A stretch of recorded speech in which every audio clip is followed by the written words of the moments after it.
Bismillah ar-Rahman ar-Rahim. Assalamu alaikum wa rahmatullahi wa barakatuh. This is Dr. Samar Harfi from Khalil Center. I'm excited to join this webinar series in cooperation with ISNA. The topic that I'll be covering today is common family issues affecting our well-being. So I'm going to try to cover, I won't be able to cover all the issues, but I'll try to go over some common main issues, inshallah.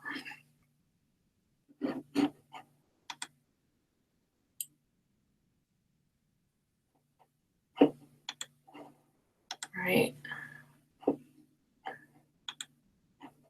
So I will start with an outline of what I'm covering today. So I'm going to start with a general definition and just description of what a family is. And then I'll talk about what does well-being mean. I'll touch upon the interaction between nature versus nurture. And then I will start to cover some points some issues that influence well-being. So I selected a few issues to discuss, and then towards the end, I'll talk about some protective factors as well as risk factors, inshallah.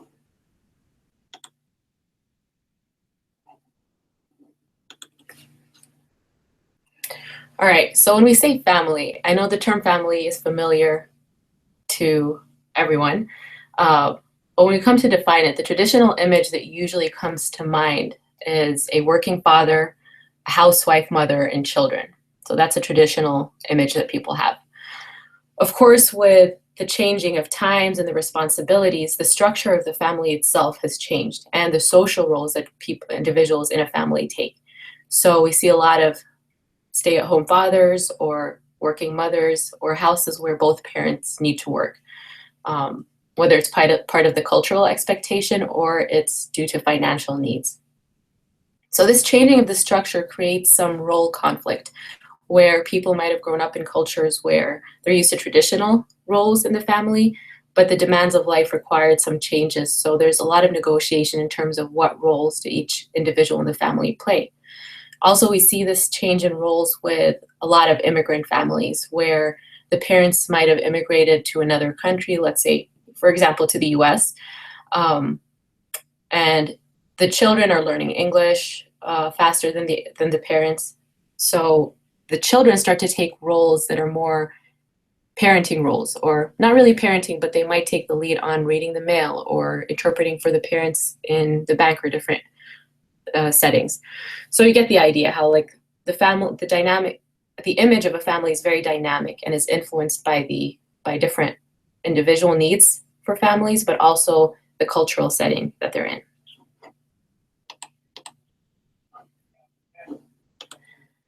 All right, so a little bit more about a family. What are the functions of a family? So there's different roles in general, depending on the culture, but also Islamically. So we know building a family and marriage is part of fulfilling a religious duty. Also, one of the functions is reproduction and raising children, for people to procreate, to have children. Also companionship, for couples to have a sense of companionship, for parents when they're older to have companionship with their children and grandchildren, and siblings to have that sense of kinship and companionship. Economic cooperation, and experience of connection with history. So a lot of families share their historical tradition and stories with their children, and it's carried on through families. So families also provide a sense of identity. So family members, people say, I'm from this family, or I belong to this, my family comes from this city. So there's a sense of identification. It gives a sense of meaning, answers the question, who am I and to whom do I belong? Families also provide a sense of safety and security. This is evident particularly with babies, how parents nurture and take care of their children, but it's a mutual function and responsibility that members of the family provide to one another. Care and guidance. This is something that's also particularly highlighted within the Islamic culture of the family, that guidance, not only guidance in terms of the secular world, but also specific spiritual guidance. That's one of the functions of family, where the parents have the responsibility of providing spiritual guidance and care for their children.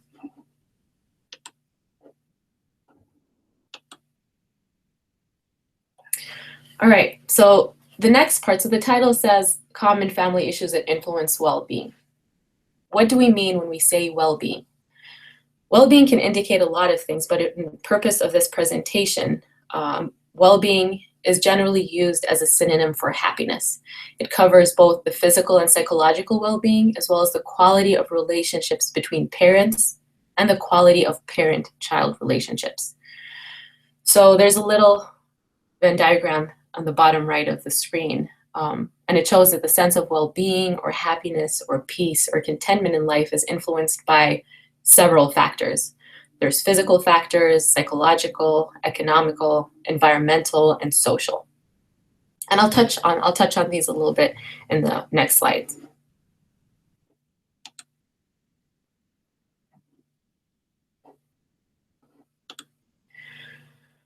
All right, so I'm going to have some quotes from studies and from religious texts throughout.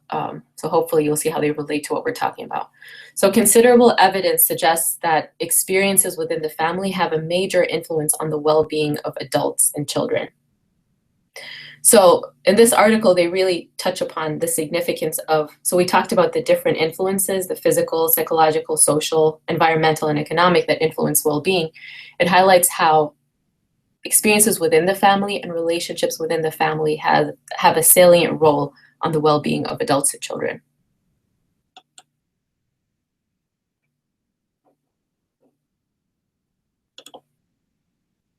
All right. So now as we're talking about the importance of families on the well-being of individuals, why do some parents and children experience a better level of well-being than others? And that's a question that we're going to try to address, inshallah, today. So just some thoughts as we're transitioning to the slide. Just think about what are some of the reasons you think that some families or some parents and children experience more happiness or a better sense of well-being overall in their lives.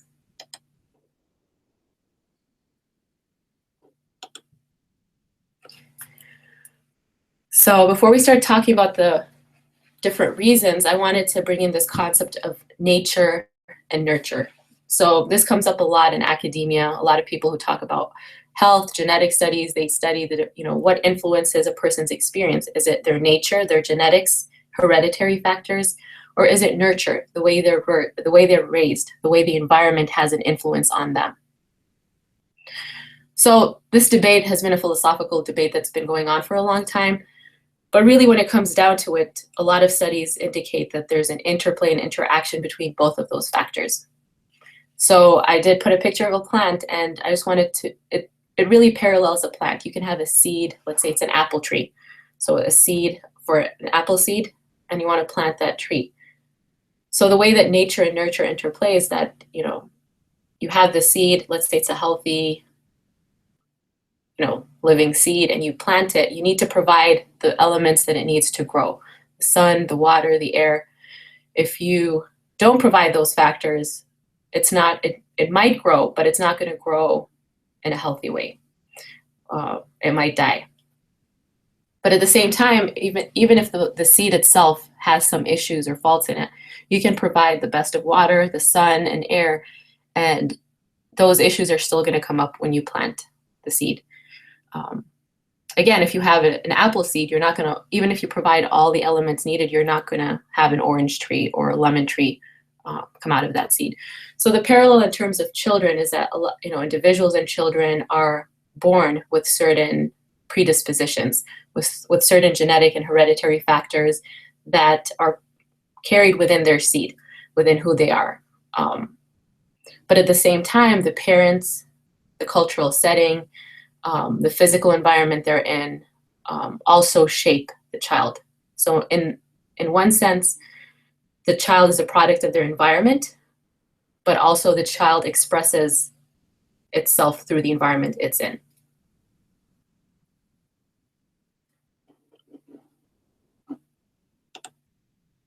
Right, and I think it's important to keep this concept in mind as we talk about the factors, because the factors are just examples of some elements or issues that could influence well-being, but it's not the end and the all of the outcome of an adult or a child's well-being. There's a host of other factors that influence these outcomes.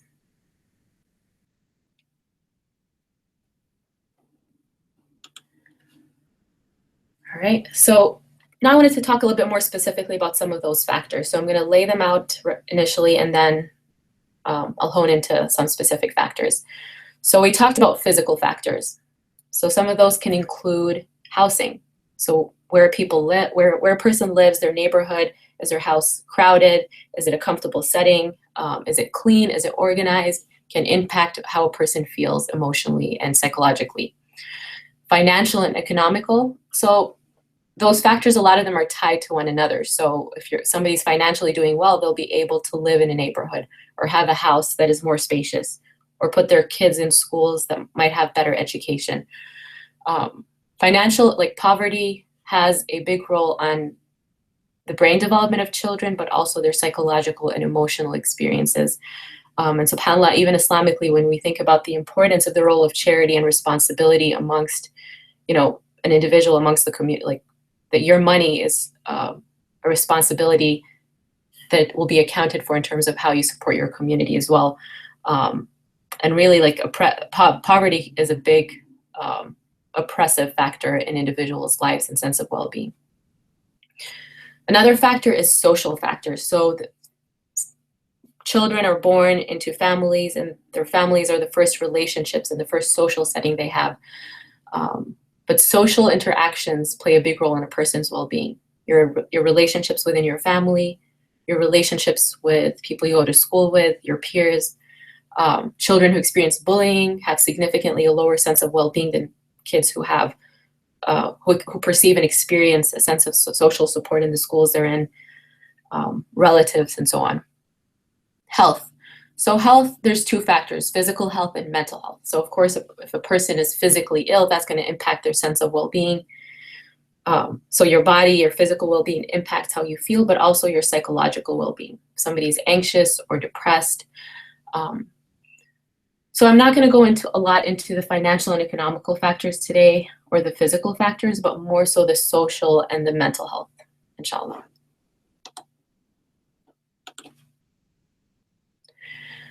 So I wanted to present this. Some of you might be familiar with this pyramid shape. I don't know if it's clear, as clear as it is for me on my screen.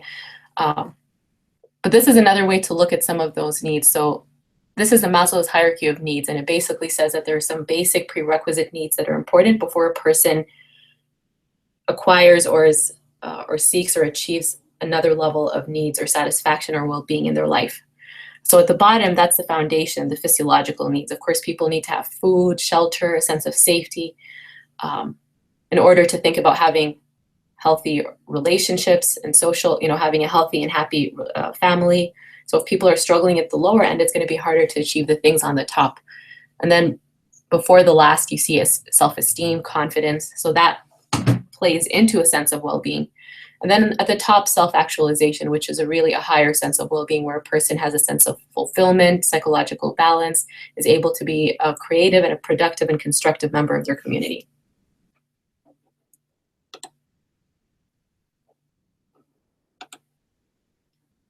I just thought this was funny, just thinking about the cultural modern impact of people's sense of what they need. So it has Wi-Fi at the bottom. And so sometimes the perception of what our priorities and what people need can shift. So just a funny story related to this. One of my supervisors was saying during one of the snowstorms, they lost their electricity.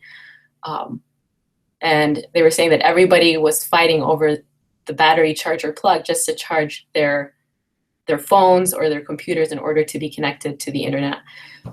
So priorities change, but you got the idea in terms of this hierarchy of needs. All right, so I'm going to start to hone into some of the specific family factors that influence well-being from a relational and a psychological perspective. So the first thing I'm going to look at is the impact of the parent-child relationship on an individual's sense of well-being.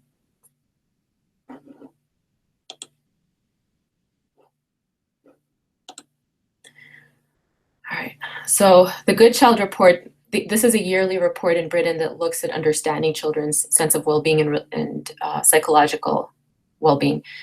So they noted that relationships are the heart of children's well-being. So starting to look, and the first relationship that a child is born into is that parental relationship. So if relationships have a big role, the child-parent relationship has a significant role in a child's sense of well-being. All right, so an individual or a child's sense of well-being is influenced by the parent's psychological well-being. So if a parent has issues, mental health issues, or is struggling with negative emotions, it's going to impact, the child is going to absorb that energy, and it's going to impact their sense of well-being. A couple's relationship with one another also impacts a child's well-being, and I'm going to talk about that a little bit later. So it's not just the direct relationship between a parent and a child, but also the relationship between the couple, the parents themselves, influences the children's well-being.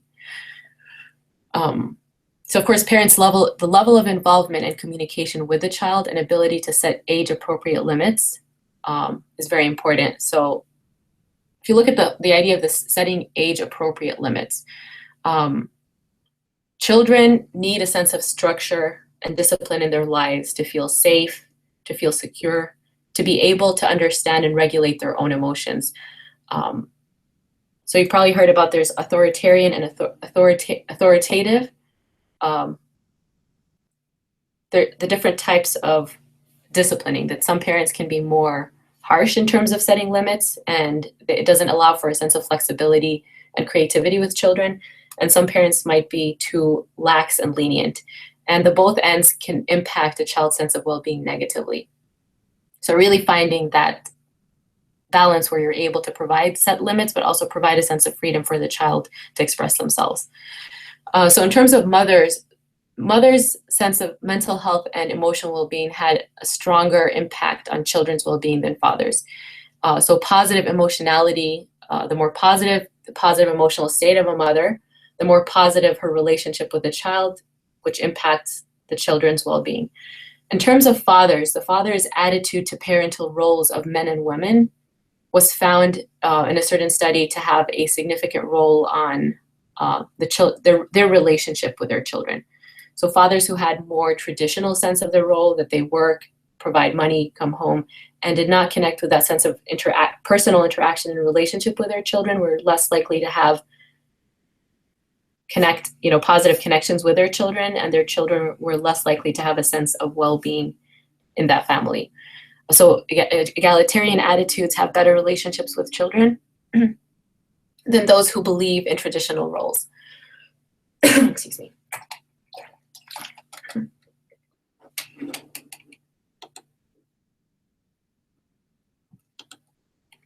Right. And I wanted to bring the example of the Prophet over here because I know in different cultures, predominantly Muslim countries, there's changes, but there's a lot of traditional roles that are fathers and mothers view themselves within traditional roles, where the father might not be as involved in the house or with the children's matters. But when you think about the Prophet, subhanAllah, Anas ibn Malik, his helper who lived with him for 10 years, noted, "I have never seen a man who was more compassionate to his family members than Muhammad, peace be upon him." So the Prophet was always engaged and involved with his children and with children in the community as well. And the Prophet ﷺ also noted that the best of you is he who is best to his family, and I am the best amongst you to my family. And some of the examples that the Prophet set, we know that the Prophet used to sew his clothes and mend his shoes, which in certain traditional roles is seen as a non-traditional man's or father's role in the family. So a lot of those cultural influences can hinder that positive relationship between a parent and a child, which can be important for that sense of well-being, for that model, for that mentorship from the parent.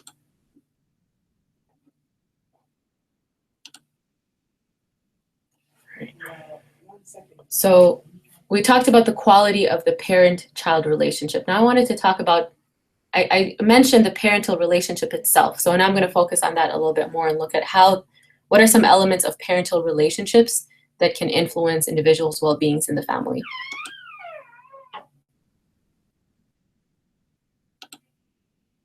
All right. So one specific element that came up in research a lot was the parental conflict style. So all couples, all families will have conflicts and arguments, but the way that these conflicts are handled can influence the parental relationship, but also the impact it has on the children. So the well-being of men and women was heavily influenced by the quality of the couple relationship and the ability to satisfactorily resolve conflicts and arguments. So in the study, they noted 4 different kinds of conflict styles. One is a problem-solving style. And from the name, it indicates being able to discuss the problem itself and understand it, and to find solutions which are acceptable to both sides. Not a solution that only one side might be okay with and ignore the other one just because of maybe some non-traditional power roles. The second one is a conflict engaging style. So the couple is engaging with each other in conflict. They're attacking each other, might be insulting, offensive to one another. The third is a conflict withdrawing style. So from the name again, people will avoid discussing the problem or finding solution. They'll refuse to talk. One or either of the couple will refuse to talk to one another and ignore the problem and not address it.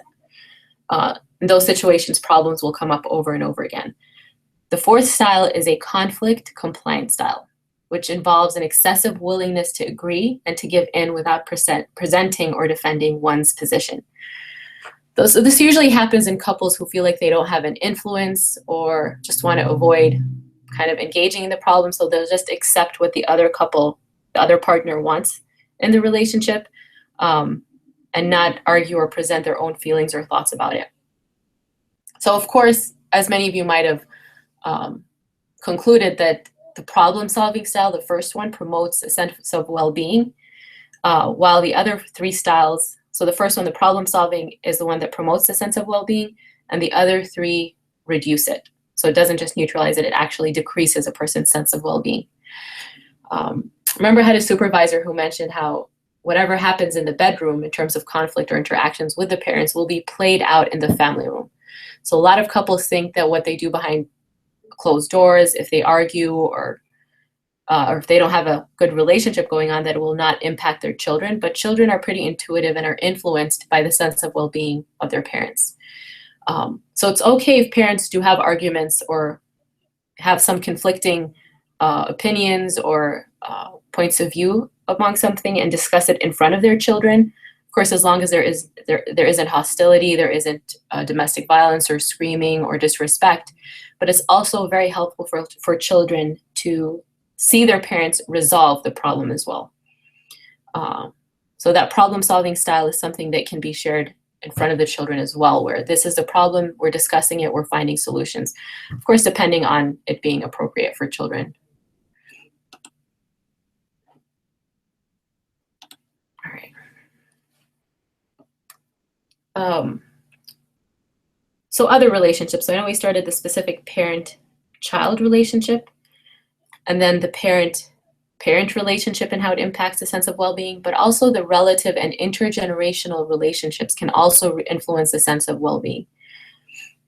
And this is something that doesn't come, it's not something that's new or strange to us within the Muslim community. We're aware of the importance of that. So in this article, they note that the importance of the supports provided by extended family, as well as the intergenerational aspect of family life in the couple relationship of one's parents, continues to exercise its influence on the children and even the grandchildren. So the importance of the support, but also the influence that relatives, grandparents, uncles, grandchildren, the interaction plays an important role, supportive role on the sense of well-being of families. And I'll elaborate on that a little bit more.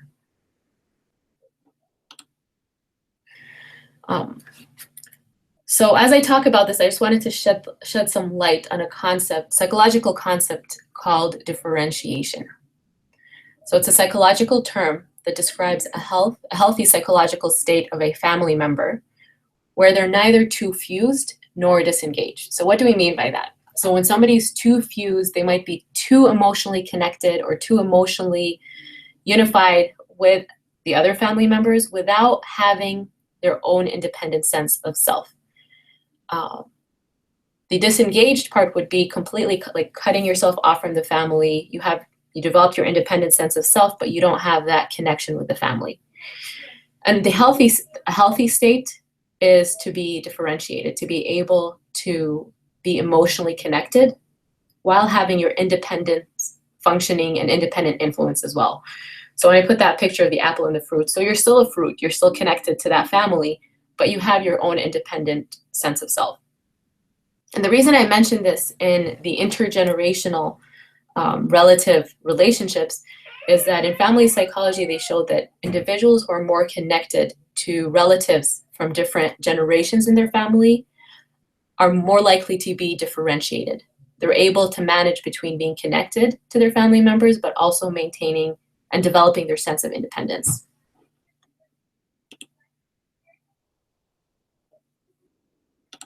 All right.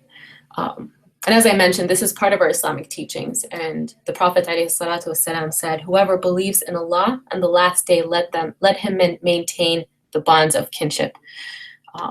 So although we know that this has a spiritual sense, it brings a sense of wellness in the spiritual sense, but also in a psychological sense.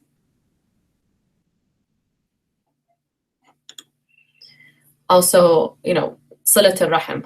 Rahim or family ties is a word derived from Ar-Rahman, the most compassionate one. And Allah says, I shall keep connection with him who maintains you and sever connection with him who severs you. So maintaining those connections, Allah and the Prophet taught us very clearly the importance of being connected to relatives and family members. And through family psychology, family psychologists indicate that having those connections and those interactions with people from different generations and relatives.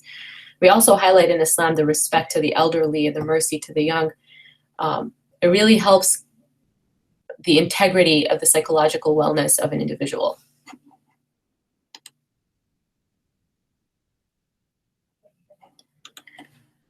Right? So as we're talking about these relationships that an individual is embedded in, so Khalil Center as a Muslim mental health center, we really focus on, and our expertise and area of expertise is on mental health. So I really want to talk about how mental health issues in families can also influence the sense of well-being.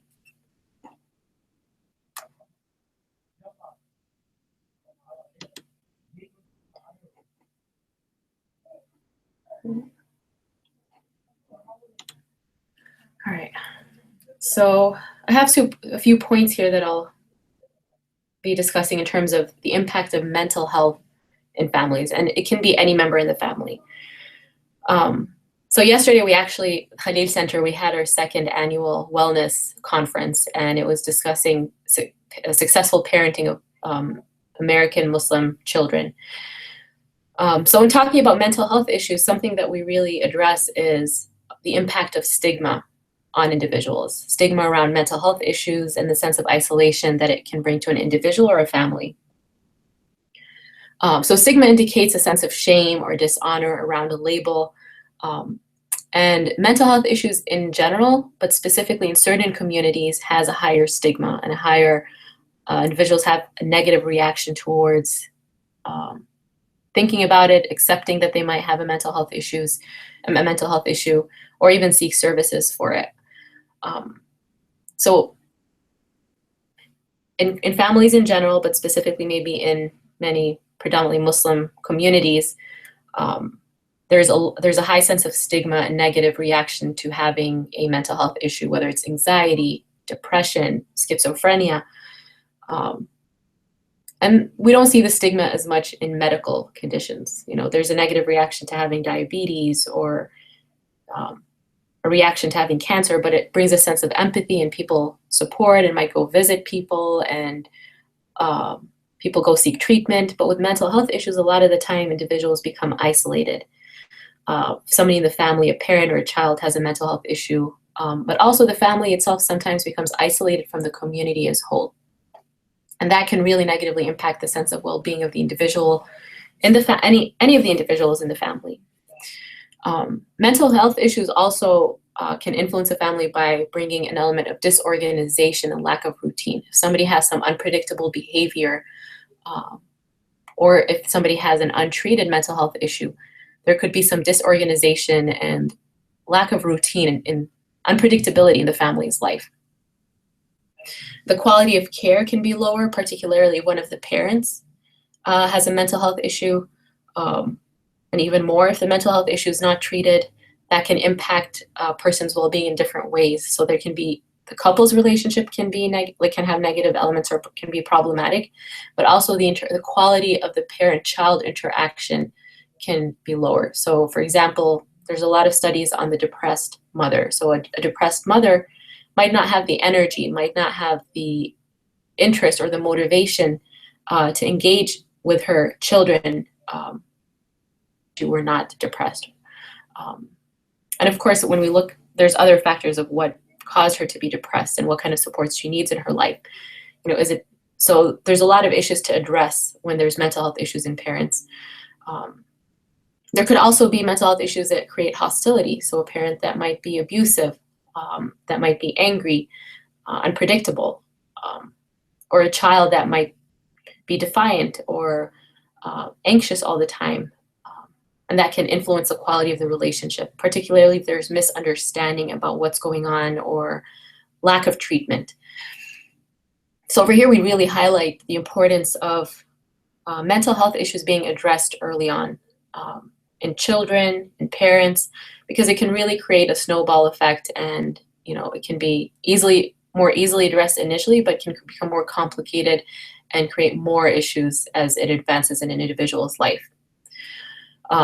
Mental health issues in families can also create a fear of being removed from a family, whether it's a parent feeling like, am I going to be labeled as an incompetent parent? Is Department of Child and Family Services going to be called on me? But children as well, when children, particularly children who have severe mental health issues where they might need to, whether a severe developmental disorder where they need to be in a residential home or a psychiatric hospital, there's a lot of fear about being separated from your initial social relationships, your family. Maternal mental health particularly has an impact on a child, but also that interacts with a child's temperament. So for example, if a child is pleasant or calm, it's easier, generally, it's easier for parents to respond in that manner. If a child is difficult, a parent might need more patience, more understanding and compassion dealing with or interacting with that child. But if you add to that mix a parent who has a mental health issue, that's going to compound the issues that are already present or the challenges that are already present in the child.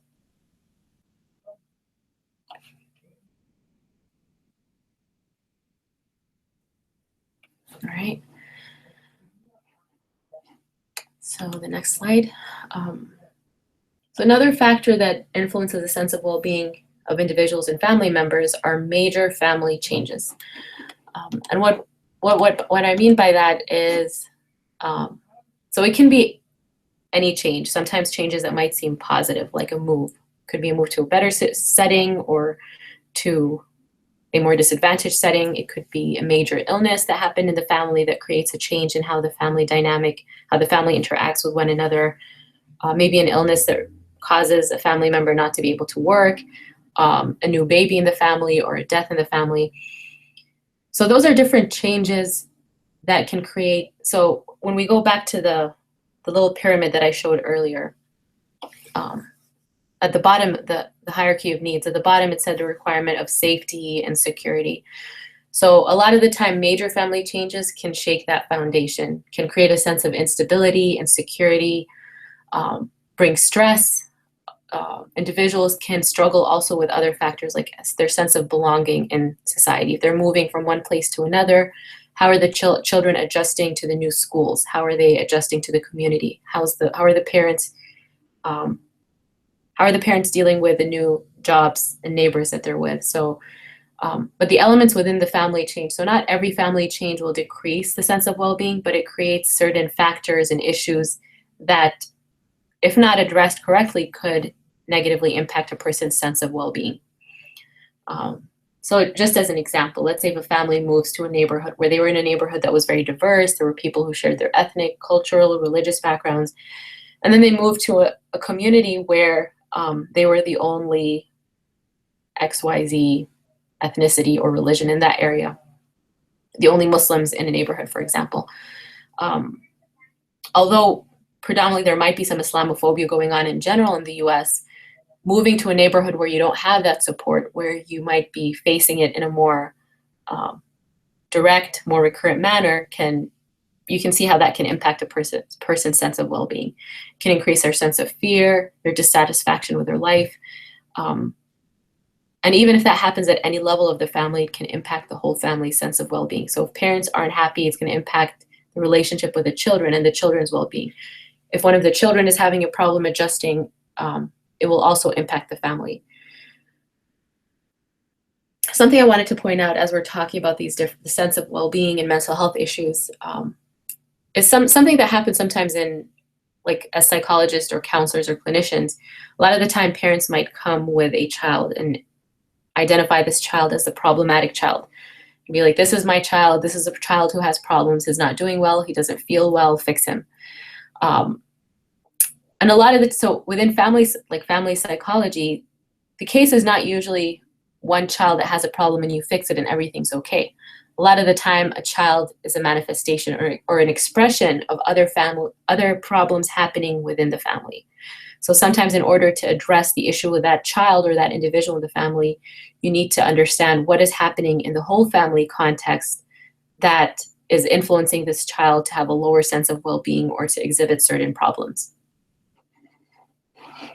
But it can be challenging culturally or personally within family experiences to tell parents or other individuals in the family that, you know, this child's behavior is not just his issue, but it's influenced by what you are doing as parents, what the siblings are doing at home. All right. So in light of talking about family change, family adaptability and reaction to change plays a role in how children and individuals in the family experience their sense of well-being after changes. So adaptability refers to the family's rules about who does what and its ability to adapt as necessary. So I know early on we talked about families with non-traditional roles or egalitarian fathers promote a better sense of well-being in their families. But in a family in general, even if there are these roles that the family grew up with, that the mother is staying at home, the father is going to work, that being open and being flexible and adaptive to switching those roles and being open to, for example, the mother going out to work or the father being open to taking care of the kids at time or picking them up, and having a sense of cooperation and adaptability can help families during those times of change. So for example, let's say within a family, a mother lost one of her family members and she's grieving in the process and experiencing depression, which is a normal and natural expression after the loss of, after loss in general, but after loss through death. So if the father in that situation is open and flexible and adaptable to take some of the roles that the mother took before in terms of providing the food, taking care of the kids, while the mother recovers in this period, it's going to help the family as a whole experience a better sense of well-being. So I specify over here 2 points. So when there are few rules, and I touched upon this a little earlier, if there's too few rules, the family functioning will be chaotic. When the rules are too rigid, the families will have trouble adapting to change. So it's having that balance. If there aren't any rules, there won't be the sense of consistency, of predictability in the children's lives, in the family's lives in general, even the parents, of what do I do in this situation? What are our rules about this? What are our expectations? Those discussions can really help during changes, whether they're anticipated changes or unanticipated changes. On the other hand, when rules are too rigid, as I mentioned, you know, families aren't willing to take another role due to cultural reasons, or I didn't grow up where my family or my father or my mother did that. Why should I do this now? That's going to cause more problems during those changes. And we know that change is an inherent part of life. So we're all going to experience changes. So the attitude about how couples and individuals go about it can play a significant role in the sense of well-being and happiness of a family. All right. Talking about changes, one major change that people think about when they think about families has a negative reaction to it is divorce. And there's been this debate through whether it's the secular world of psychology, but also within the Muslim community, of the impact of divorce on children.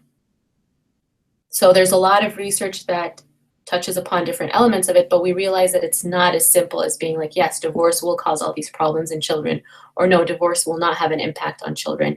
There's a lot of other factors that influence that. So one thing I want to say is that families with divorced parents are not necessarily dysfunctional families, right? The previous factors that we mentioned about the parents' interaction, so whether they're divorced or not, the way they interact with one another plays a bigger role. The parents' relationship with the child plays a big role. And of course, there's other factors, like if the divorce impacted the family in terms of their financial stance, in terms of other changes like going to schools where they were not accepted or did not feel comfortable, those elements will negatively impact the children. So the last statement, as you can see, parental conflict influences children's well-being regardless of family structure, meaning whether the family is intact, the parents are married, or if they're divorced. Either way, parental conflict, if it's not handled in a healthy way, as we mentioned, the different conflict styles, if it's not, that's going to impact the child's well-being regardless. And again, I wanted to note here that, of course, Islamically, divorce is seen as abghad al-halal. So it is a permissible act, but is seen as something that is strongly disliked within the halal things. And thinking, so sometimes the problem about thinking about divorce is that divorce itself is seen as a problem,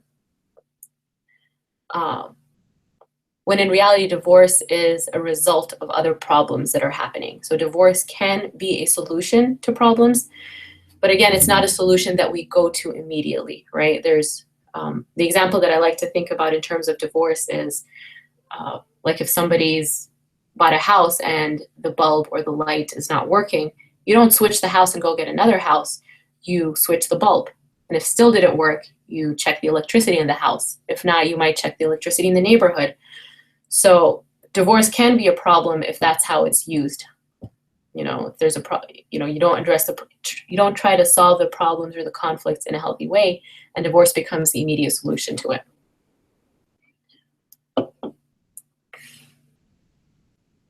Right. Let's go to the next slide. So I know I mentioned some of the factors around poor parenting, neglect, and abuse in previous slides, but I wanted to focus on it a little bit more at this point. So, I mean, it seems obvious to people when poor parenting, neglect, and abuse will impact individuals' well-being in a negative way. So I just wanted to touch base on it a little bit more. So child abuse, a lot of these issues, although they're discussed in psychological journals and articles that might be secular, these issues, Muslim communities are not immune from these issues. And we hear a lot of these issues coming up. Of course, there's a lot of stigma about it and nobody wants to talk about these negative things, but it's important to acknowledge and be aware that these things happen in families and in our communities.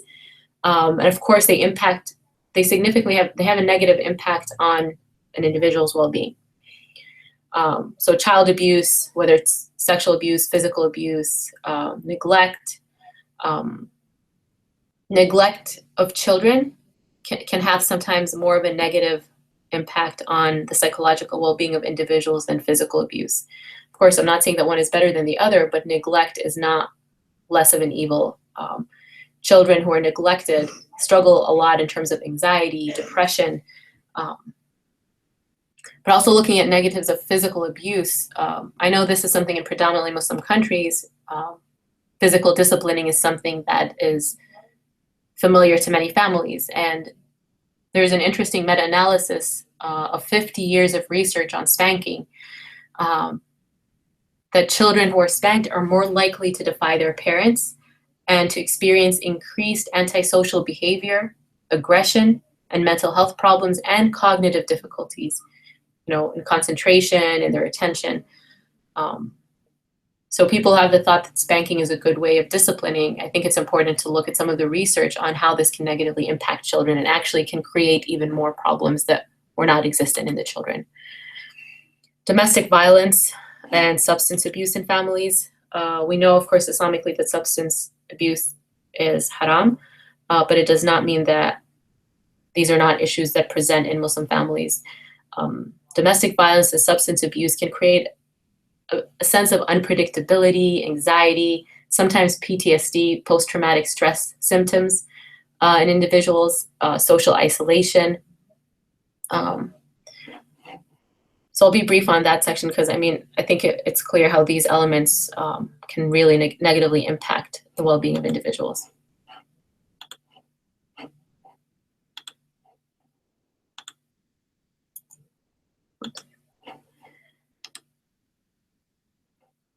Right, next slide. So this is just a reminder. I know I was talking about parent-child relationship before, and in the slide before I talked about overindulgence. Well, I noted it, I didn't talk about it yet. But a lot of parents sometimes feel that if they're not spending time with their children, especially in parents who might be working, that they buy things for their children to compensate. Gifting and bringing things for children is a beautiful thing, and it can bring happiness to children and individuals, even amongst couples. But it's important that this is not a substitute to being present and engaging quality time with children. Attention is such an important commodity to children, their parental attention. And if they're not going to get it from their parents and from people within the family, they will seek that from individuals out of the family.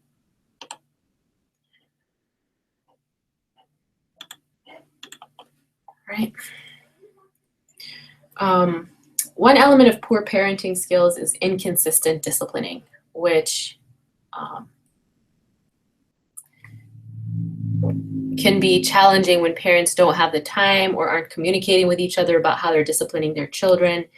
But it's important when providing discipline that, rules around the house or disciplining, that parents are on the same page of what the consequences are, but also being consistent, not saying that this is what I'm going to do and then not following through with it. That creates a lot of confusion and difficulty for children in following rules and fitting into other settings where they need that sense of consistency, or they need to follow certain rules in a consistent manner. Favoritism. So this is interesting because I was looking at studies. Favoritism is basically giving more attention or favoring one child over another. As I was looking at, there was a study in California that studied parents. A bunch of parents were interviewed, and they noted that 65% of mothers and 70% of fathers exhibited a preference for one child. So this does happen where a parent might like a certain child more or feel more connected to one. It's very important to try as much as possible not to have that impact your treatment of your children. Sometimes that happens without your intention, where a parent might not be financially well at some point, so that child did not get as much things as another child. But trying hard to even pretend that, so even if you have a favorite, the effort to pretend it's not so can itself be an act of love. And favoritism negatively impacts both children, the one that's favored and the one that is unfavored. So favored children start to have expectations in other settings or in relationships that they will get that attention just because of who they are. It can impact creating negative relationships and hostility between children and their siblings. And we know the story of Yusuf alayhi salam, how his brothers, when they sensed that he was the favorite to his Prophet Joseph, when he was a favorite to his father, that they had a negative reaction to that. Favored children can have a sense of entitlement. Their identity sometimes starts to revolve around seeking attention or doing what pleases their parents. So it becomes difficult for them to differentiate. We mentioned that concept before. They become fused with their parents, and it can be difficult for them to gain that independent sense of identity. Favored children sometimes experience a sense of guilt, especially if there isn't a specific reason or they're not aware of why that is. And they might start to feel that it's undeserving or feel guilty about it. Unfavored children, there's long-term damage at times where they're more likely to develop anxiety, low self-esteem, and depression. Just the perception of being unfavored in itself can have a bad and negative impact on their sense of well-being.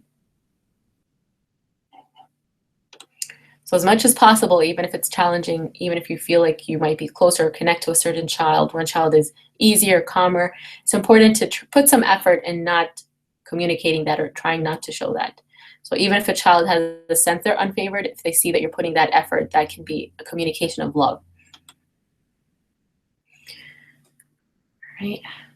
So I have a couple more slides to go. I wanted to touch base on social media briefly because it is a big issue and concern. And a lot of families and parents discuss this as a concern about their children. So of course, not all social media is bad, but it's important to understand how it may influence the sense of well-being in families and individuals. The first thing is distraction. A lot of children are born with phones in their hands, like they're 1-year-old, 2-year-old, they have phones, they know how to work the iPhone. Parents as well, they might be, we're not, as parents, parents are not immune from the impact of social media. It can really distract them from being present with their children. So even if they're spending time with their children, they are not present. And that diminishes the quality of the relationship with their children, diminishing the sense of well-being that they may experience. More directly, prolonged hours of using electronics and social media can inhibit the development of other skills. So if children want to stay indoors, play with their computers, computer games, they might not engage in physical activity or have opportunities of social interactions, or just being outside in nature that helps them balance their emotions and develop some of those skills that are important for their psychological well-being. Of course, it impacts sleep. If people are in front of screens before they sleep, it awakens their brain, so it can impact their sleep negatively and impact their sense of well-being through impacting their physical well-being as well. All right.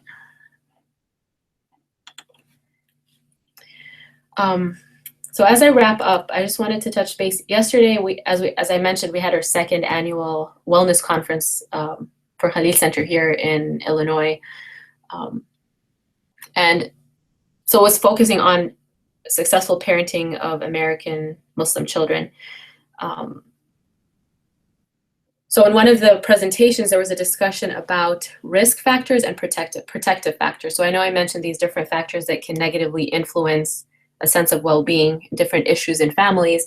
But again, as I mentioned, the nature and nurture, the environment will not have a complete impact on the child. And even if you have the perfect environment, the child will sometimes still struggle with a sense of well-being and happiness in their lives.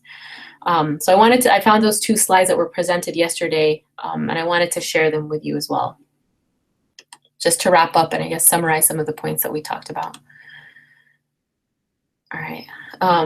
So the risk factors that I'm going to mention, some of them are internal and environmental. So as this was presented yesterday, the internal would be a reflection more of the nature, and the environmental, the nurture.